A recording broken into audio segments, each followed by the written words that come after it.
Akusado sa Nida Blanca murder case ang si Philip Medel, pumanaw na po alas 8:45 ng gabi ng bawian ng buhay si Medel sa Pasig City General Hospital. Ayon sa kanyang doktor na si Alan Custodio, sepsis secondary to pneumonia ang naging sanhi ng pagkamatay ni Medel. Kahapon dinala sa Pasig City General Hospital si Medel matapos magkaroon ng matinding ubo at lagnat. Supply ng tubig sa mahigit 150 barangay na sineserbisyo ng Maynilad. Mababawasan. Epekto raw yan ang patuloy na pagbaba ng level ng tubig sa Angat Dam. Darito ang report ni Joseph Morong.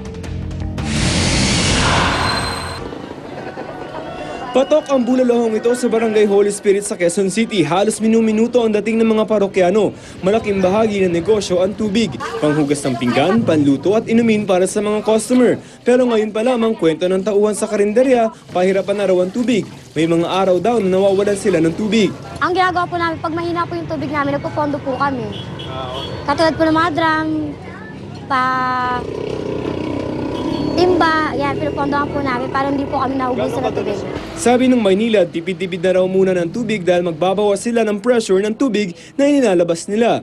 Mula 2,400 million liters a day o MLD, bababa ito ng 2,150 MLD. Ang Commonwealth kung nasaan ang Barangay Holy Spirit ay isa sa 5 lugar na mapupuruhan ng pagbabawas ng supply ng tubig kasama ang Fairview, Novaliches, Malabon at Navotas. Matataas daw kasi ang mga lugar na ito. Pero apektado ang lahat ng 156 na barangay na sineserbisyohan ng Maynilad. Kung dati, pagbukas mo ng gripo, ang lakas ng tulo, tapos tumatagas. Ngayon, maaaring mas tempered yung paglabas ng tubig. Kung dati nakakaabot sa second or third floor, maaaring nasa first or second floor na lang. Paliwanag ng Maynilad, mababa raw kasi ang level ng tubig sa Angat Dam dahil sa El Nino. Asahan na raw na hihina ang tubig tuwing peak hours, alas 5 hanggang alas 9 ng umaga at alas 4 ng hapon hanggang alas 9 ng gabi. Iniiwasan naman daw ng Maynilad na magrasyon ng tubig hanggat maaari. Hindi tayo aabot sa punto na kailangan hatiran ng tubig yung mga bahay dahil wala nang tumutulo sa gripo. Kaya ngayon pa lang, minamanage na natin yung supply. Para sa unang balita, Joseph Morong reporting. Para sa panig ng Manila Water, makakausap natin si Ginoong Jeric Sevilla, Manager for Corporate Communications ng Manila Water. Ginoong Sevilla, good morning. Magandang umaga sa iyo, Igan, at magandang umaga sa mga nakikinig sa atin. Opo. Ang Maynilad nag-anunsyo na magbabawas sila ng supply ng tubig ngayong pong Abril. So, sa Manila Water, may plano rin ho ba kayong magbawas ng supply sa mga inyo pong nasasakupan? Well, sa ngayon, kahit na nagbawas ng raw water allocation ang National Water Resources Board, wala pa naman tayong corresponding na pagbabawas ng supply at pressure sa mga nasasakupan natin. Kasi kaya pa naman natin na isupplyan yung demand nila at lalo na ito ay bunsod ng tinatawag nating efficiency gains o very efficient network ng Manila Water dahil ang ating systems loss ngayon ay napakababa na at 14%, no, comparable na with international standards. Kaya kaya para man nating supplyan kahit na yung mga nasa Antipolo na pinakamataas at yung mga nasa dulo ng San Mateo at Montalban, pati na rin yung Taguig at Pinangonan. Kung may sapat kayo supply, hindi ba pwedeng matulungan naman yung Maynilad? Kailangan kasi natin na i-satisfy muna yung customers natin dun sa ating concession area. Dahil medyo matataas yung nasasakupan natin yung Antipolo, kaya kailangan na kung meron tayong serbisyo dito sa baba, sa lowlands, kailangan pati dun sa mountain city ng Antipolo, 24/7 pa rin. Bakit mahirap din kung iakit mo pa yung tubig, ano? Oo, mahirap yun dahil 3-stage pumping ang ginagawa natin doon para maparating natin mula Palara na 80 meters above sea level ang elevation, tapos ang Antipolo ay times 3 ang elevation nito. Okay, hanggang kailan na magiging normal, Jeric? Well, nakahanda naman kasi yung mitigation plan natin kung doon sa mga past interviews natin, as early as January ay nakahanda yung mitigation plan natin.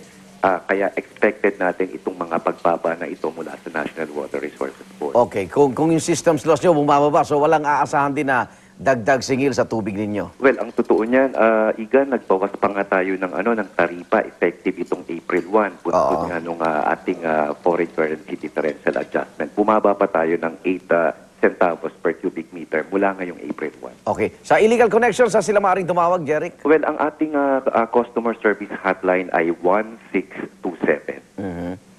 At, So maaaring i-report dyan hindi lamang yung illegal connection, Okay. pati na rin yung mga illegal na pagbibitro o pagbubukas ng mga fire hydrants. Pwede tawag dyan. Okay. Salamat. Good morning. Good morning, Sir Ika. Jeric Sevilla po, Manager for Corporate Communications ng Manila Water.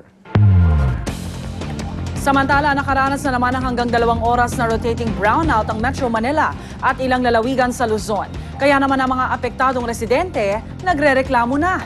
Narito ang report ni Michael Fahati.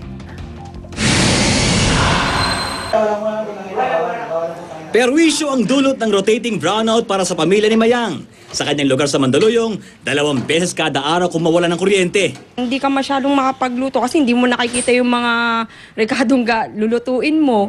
Katulad ng paghiwa mo ng mga sibuyas. Minsan sa susugatan ka pa, sobrang hirap.